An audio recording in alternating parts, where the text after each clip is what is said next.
दोस्तों, Dubai air show 2025 में इस साल जो नज़ारा देखने को मिला वो न सिर्फ अभूतपूर्व था, बल्कि भारत के रक्षा इतिहास में एक ऐसा मोड़ साबित हुआ जिसने दुनिया के सबसे एडवांस्ड डिफेंस सिस्टम्स को भी सोचने पर मजबूर कर दिया। जहां एक तरफ दुनिया भर के fighter jets F-35, Eurofighter typhoon, Rafale, Sukhoi सब अपनी ताकत दिखा रहे थे, वहीं भारत के पूरे डिफेंस पवेलियन को सिर्फ एक हथियार मात दे रहा था, और वो हथियार था ब्रह्मोस, दुनिया की सबसे तेज सुपरसोनिक क्रूज मिसाइल। लेकिन सवाल सिर्फ इसकी स्पीड का नहीं था, सवाल था ऑपरेशन सिंदूर का। मई 2025 की वो रात जिसने साबित कर दिया कि ब्रह्मोस सिर्फ एक मिसाइल नहीं बल्कि एक अनस्टॉपेबल स्टॉर्म है। और इसी ऑपरेशन के बाद दुबई एयर शो में ब्रह्मोस खरीदने वालों की लाइन लग गई। तो आखिर हुआ क्या था? कौन कौन देश ब्रह्मोस खरीदना चाहते हैं? और ऑपरेशन सिंदूर ने दुनिया की सैन्य रणनीति का खेल कैसे बदल दिया? दोस्तों, वीडियो को अंत तक जरूर देखिएगा, और हाँ, वीडियो को लाइक और चैनल को सब्सक्राइब करना मत भूलिएगा, इससे हमें बहुत मदद मिलती है। 10 मई 2025 की रात भारत ने पाकिस्तान के अंदर कई हाई वैल्यू टारगेट्स पर 1 दर्जन से ज्यादा ब्रह्मोस मिसाइलें दागी। लक्ष्य थे PF नूर खान एयरबेस, जोखाबाद का फॉरवर्ड ऑपरेटिंग बेस, सामरिक hanger, radar installations, advance command posts dot in जगहों की सुरक्षा कर रहे थे। चीन के 2 सबसे advance air defence system HRQ-9B और HRQ-16, चीन दावा करता है कि ये अमेरिका के THID और पैट्रियट सिस्टम के बराबर है। ये स्टील्थ टारगेट, क्रूज मिसाइल और हाई स्पीड वेपन इंटरसेप्ट करने में सक्षम है। लेकिन नतीजा दोस्तों, एक भी ब्रह्मोस इंटरसेप्ट नहीं हुआ। 0, बिल्कुल 0। और यही वो पल था जिसने दुनिया को हिला दिया। ऑपरेशन सिंदूर की तकनीकी डिटेल्स जब बाहर आईं, तब समझ आया कि आखिर HQ-9B क्यों फेल हुआ।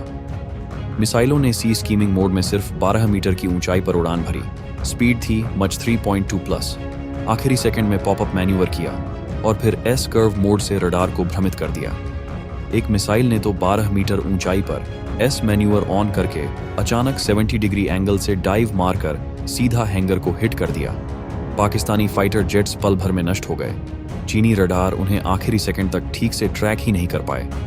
दुनिया ने उसी रात समझ लिया, BrahMos is not just fast, it's uninterceptable. यह एक रडार किलर मिसाइल है।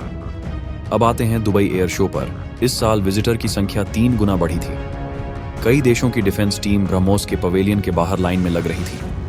अफ्रीका, मध्य पूर्व, दक्षिण पूर्व एशिया और लैटिन अमेरिका के प्रतिनिधि बार बार सिर्फ एक ही सवाल पूछ रहे थे, ऑपरेशन सिंदूर में असल में हुआ क्या था? एक भारतीय अधिकारी ने तो हंसते हुए कह दिया, पहले लोग जानते थे कि ब्रह्मोस तेज है, अब दुनिया जान चुकी है कि इसे रोका ही नहीं जा सकता। भारत का पूरा डिफेंस पवेलियन एक तरफ था और ब्रह्मोस अकेले लाखों डॉलर का ट्रैफिक खींच रहा था।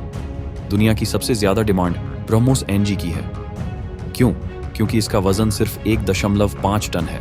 रेंज भी अब और बढ़ाई जा चुकी है। इस वजह से कई देश कह रहे हैं, हमारे पास राफेल है, हमें ब्रह्मोस भी चाहिए।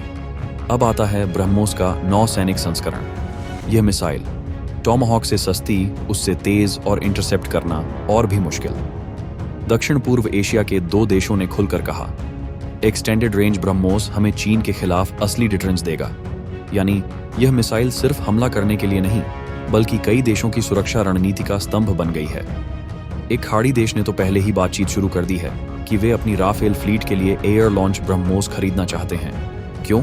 क्योंकि उनकी चुनौती है ईरान, यमन, रेड सी में मिसाइल और ड्रोन हमले। ब्रह्मोस उनके लिए एक फास्ट स्ट्राइक शील्ड बन सकता है।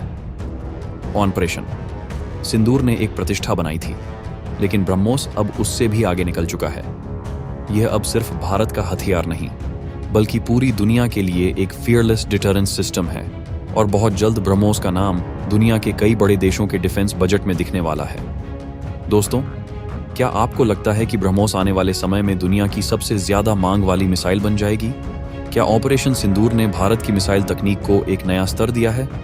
अपनी राय कमेंट में जरूर बताइएगा। वीडियो पसंद आया हो तो लाइक, शेयर और सब्सक्राइब जरूर करें। जय हिंद।